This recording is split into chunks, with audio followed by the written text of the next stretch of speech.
The top 7 essential elements of successful projects. Hi, I'm Jed Sims and I'm going to show you what the 7 essential elements are and why they're a problem on most projects. There's a tendency on projects to get excited, to get going, to get doing stuff, to start moving, but that's not the best way forward. You need to start with the end defined, your desired business outcomes, because everything revolves around your desired business outcomes. These are how you state the end states you're trying to achieve in your business after the end of the project, when everything is working just right. So this is the ultimate goal, and you need to start there because that's what you're trying to achieve. If you can't specify your outcomes, you don't know what you're actually trying to achieve.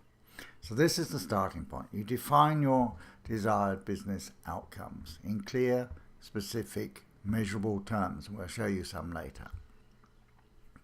You understand your current state in detail, not just some cursory as is, but a detailed definition of your current state. What is really happening? Because everything you do today has to be either eliminated or accommodated in the future. Everything you do today has to be either eliminated or accommodated in the future. So you really need to understand what's going on, because what happens too often is that as projects progress, suddenly new so-called new requirements occur because people didn't know that that's what happened at the moment. We know your current stage, you can then identify the business benefits and value of achieving your desired business outcomes. And it's important to actually link your benefits to your outcomes. Then you can identify the change activities to move you from your current state to the desired future state. Now, hopefully that makes perfect sense, except it's rarely done. Very rarely done. In a review of 57 projects across 29 organizations, we found that none, zero, zip, had actually defined their desired business outcomes. Yet, as we say here, this is where you need to start, because everything revolves around them. When you haven't got your desired business outcomes, you then create whole new rafts of work to compensate, which are totally unnecessary. So this is what we call the business stream. You have the business current state, the activities to change to get to the new business state and achieve the benefits. Now you can start defining the project. And how you start defining the project is to define a set of project outcomes which are a subset of the business outcomes. So if your business outcome is we accurately invoice all service calls within 24 hours, your project outcome could be we accurately invoice all service calls within 5 days. So the project will get you to a 5-day invoicing cycle. Then subsequently the business will take that down to 1 day. When you define your project outcomes as a subset of the business outcomes, you can then define the project change activities. What are the activities of the ones you've identified does the project need to execute to achieve those project outcomes? And because when you deliver those outcomes, there will be some immediate business benefits that will be available, these should become part of the project's deliverables. Now, a number of project managers will go apoplectic at this because they don't believe they should have anything to do with benefits. Now, true, the project team and the business need to work together to achieve these benefits, but if you make them part of the project, then that transforms the project into a benefits delivery vehicle. You start getting people to think about the benefits and how they're going to be achieved. Now this is the project row, the blue row. This is where people normally start when they should start at the top.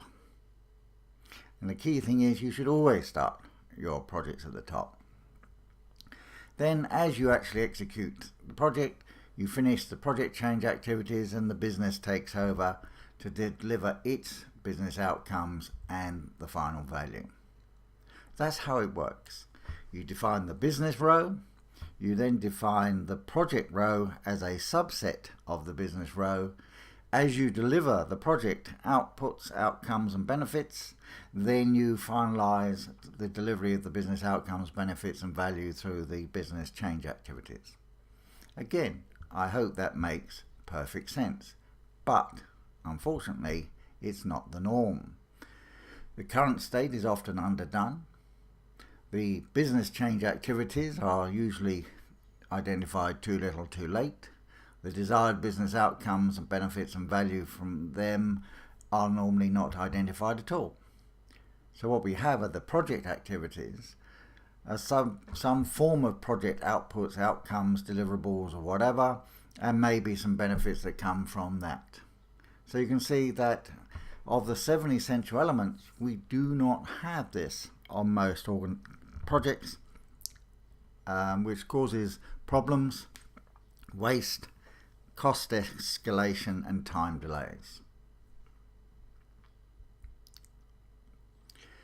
The 7 essential elements are really based on what is the top value equation.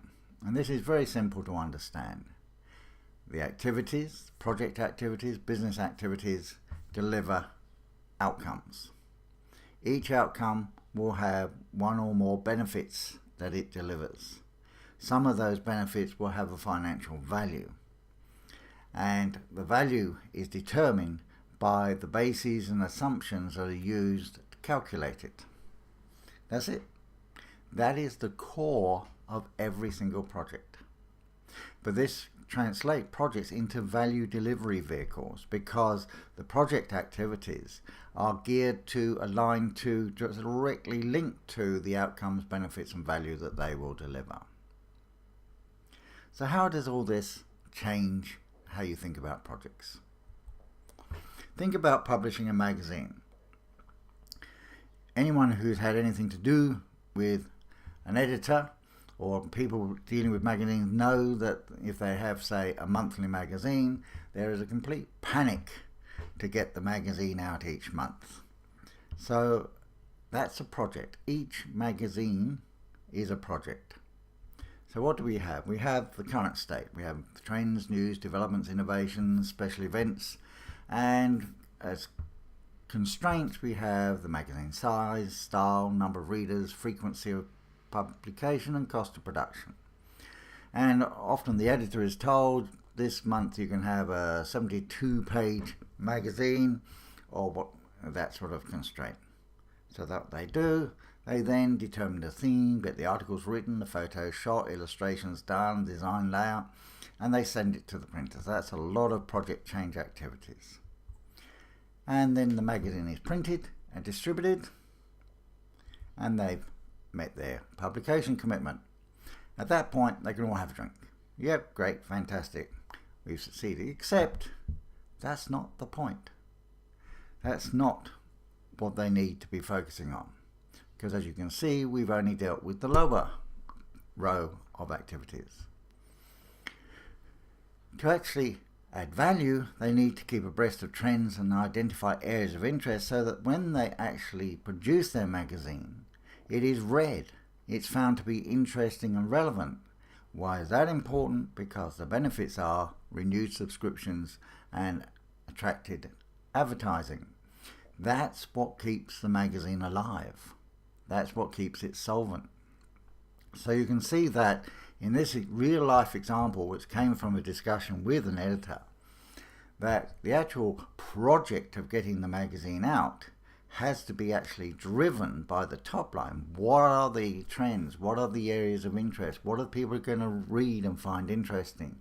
Then we can then execute the project of defining and designing and delivering the actual magazine.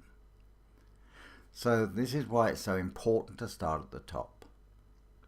If you don't identify what your readers are interested in, they won't read it, they won't renew, your circulations will go down, the advertisers won't advertise, and you'll be out of business.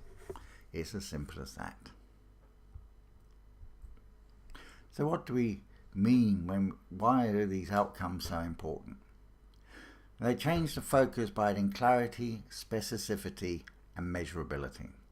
Now here is the starting description for a system, and these are the goals of the systems. This is what they were trying to achieve. Streamlined order invoicing processes end-to-end, ability to track action and reduce claims, faster resolution of claims, ability to track order and payment status at all times. Yes, but they're not clear, they're not specific, and they're certainly not measurable. So we translated them into desired business outcomes. A customer orders are correct with the right stock item, quantity and price based on a shared synchronized price catalog. Are they or aren't they? You can measure that. Customer invoice claims returns result from physical damage only. All other claims for incorrect product, wrong quantity, obsolete stock or other areas are eliminated. Are they or aren't they? We can measure that. We track each order through all steps between the customer and us from order issue to order payment. Can we do that or can't we? Do we do it or not? Customer claims or potential claims are visible and can be resolved, actioned and authorized within 48 hours. Are they or aren't they? We can measure this. They're very specific. You can see exactly what's going to be required. That's why defining your outcomes at the outset is so important. If you contrast the left-hand list with the right-hand list, you can see how the increase in specificity and measurability focuses, well, this is what is important on the project. So when you start with your desired business outcomes, it changes how you approach, deliver and measure your projects. It really is that simple.